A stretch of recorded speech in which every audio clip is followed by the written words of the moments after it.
Creo que es muy superficial por la razón de que a veces como que hay gente a la que le da pena tratar esos temas, y aún los sacerdotes. Yo me acuerdo que una vez Papá Nabor me dijo, esos temas cuando se tocan hay que tocarlos como si te trajera una brasa de lumbre, nomás tocarlo así rápido y como soltarlo ya. Yo en el caso de papá, volvemos otra vez, Papá Nabor es un caso único en el mundo, ¿verdad? Tiene su formación espiritual y su nivel espiritual en el que él se encuentra, pues él amerita esas cosas así. Él una vez nos decía que que feo es que un sacerdote se ponga a hablar de sexo, que se ponga a hablar de educación sexual, pero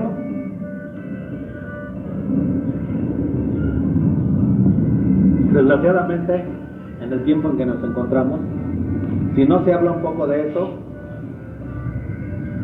estamos exponiendo a la juventud a una serie de situaciones muy peligrosas. Tomando en cuenta las enfermedades como el SIDA, como otras enfermedades. Hay un tipo de SIDA que no es detectable en los laboratorios, ¿sabían ustedes? Que hay otro tipo de SIDA que no es detectable en los laboratorios y ya nomás se manifiesta. Que no lo pueden detectar, hacen los análisis, salen negativos y nomás de pronto empieza a aparecer la enfermedad. Hay otras enfermedades más que se están generando. Entonces sí, a veces hay que poner un poquito de empeño en la educación sexual. Lo que yo voy a hablar ahora va a ser muy fuerte. Quiero que sepan que a veces yo me salgo del huacal en mi manera de hablar con la única finalidad de que ustedes sepan que la forma en la que yo hablo aquí, yo no hablaría así en la Nueva Jerusalén, porque el pueblo está acostumbrado a otra forma de predicación y otra forma de enseñanza. Pero aún en el pueblo, en la Nueva Jerusalén, yo he conocido gente y jóvenes que me dicen, padre, es que necesitamos conocer algunas cosas. Y pues hoy vamos a tratar algunas de esas cosas. Y en la antigüedad, cuando se trataba ese tema, se hablaba solamente en los ejercicios espirituales para matrimonios, donde se les hablaba con toda claridad a las parejas, ¿verdad? Aislado de los niños. A mí me gustaría que en estas clases no me trajeran niños. Por una razón, porque muchas veces hay cosas que yo hablo muy duro para ellos, que están muy niños, se pueden crear una imagen distorsionada del sacerdote. Y más conmigo, que ya saben cómo soy para hablar, ¿verdad? Por el otro lado, pues hay muchas veces que los hijos les enjaretan a ustedes los niños para que sean los pilmamos de los niños, para que los abuelos los cuiden. Eso tampoco no está bien.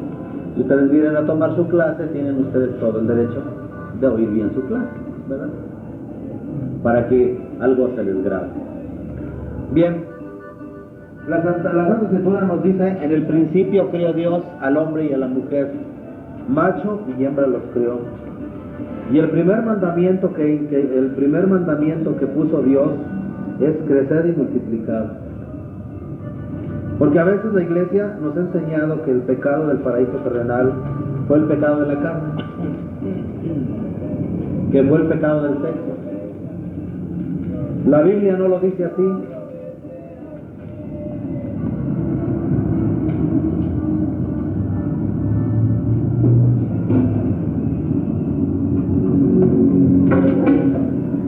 Y dijo Dios, y creó Dios al hombre. Entonces dijo Dios, capítulo 1, versículo 26 del Génesis. Entonces dijo Dios, hagamos al hombre a nuestra imagen, conforme a nuestra semejanza, y señoríe en los peces del mar, en las aves del cielo, en las bestias, en toda la tierra y en todo animal que se arrastra sobre la tierra. Y creó Dios al hombre a su imagen y semejanza. A imagen de Dios lo crió, varón y hembra los crió. Y Dios los bendijo y les dijo, fructificad y multiplicaos, llenad la tierra y sojuzgadla, y dominad sobre los peces del mar, en las aves de los cielos, y en todas las bestias de la tierra.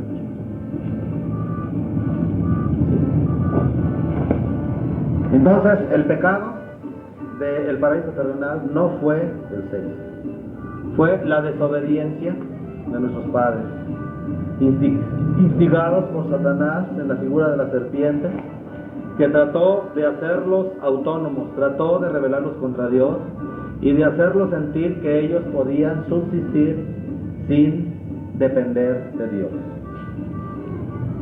Y dice la Biblia claramente que fue una manzana.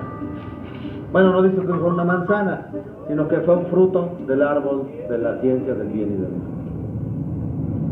Claro que algunos intérpretes y algunos padres, algunos en la antigüedad hablan de que fue el sexo, pero cuando se analizan las escrituras a fondo no se reconoce eso como el sexo. Porque entonces, ¿cómo les dijo Dios, crecer y multiplicados y llenar la tierra?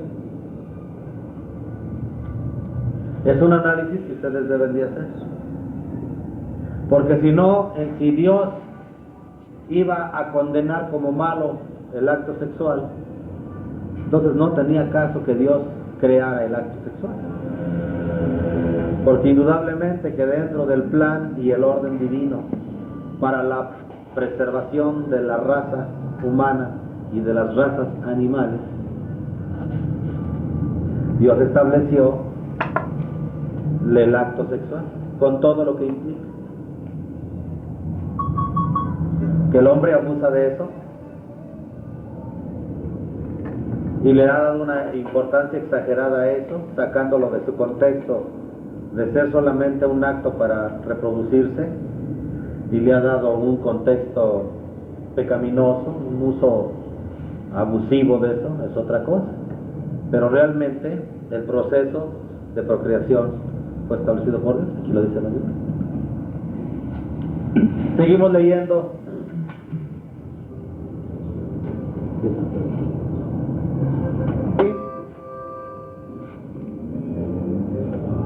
Institución del matrimonio, versículo 18. Dijo asimismo el Señor Dios, cuando ya vio a Adán, no es bueno que el hombre esté solo, hagámosle ayuda y compañía semejante a él.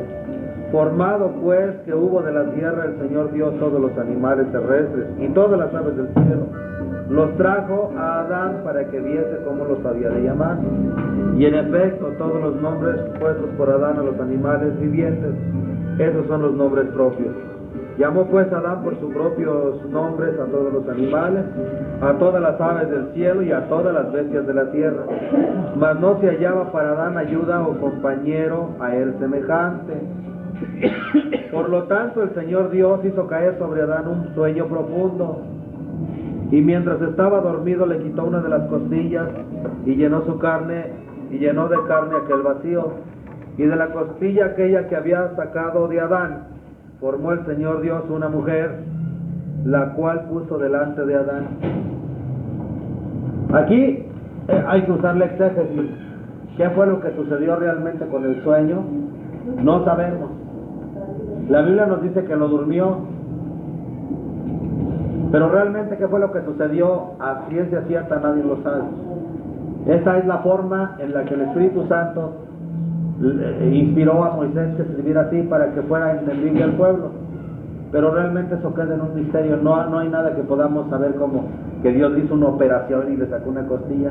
O sea, para Dios eso no es imposible, pero desde el punto de vista de las leyes de la naturaleza que fueron puestas por Dios, es ilógico. Entonces aquí la Biblia está hablando de una forma misteriosa, no simbólica, pero sí misteriosa, algo que no es muy factible conocer, y que el Espíritu Santo quiso dejar en el misterio de esas cosas misteriosas que el hombre no puede entender y que tiene que someterse por fe, ¿verdad? Si algún día con el paso de los años o de los siglos se llega a descubrir realmente, o Dios llegara a revelar que en qué consistió ese sueño que vino sobre Adán, pues lo sabremos directamente de Dios, ¿verdad? Los científicos han exagerado estos misterios para poder atacar la Biblia, para poder atacar la fe, para poder decir que son puras supercherías y puras invenciones de las iglesias.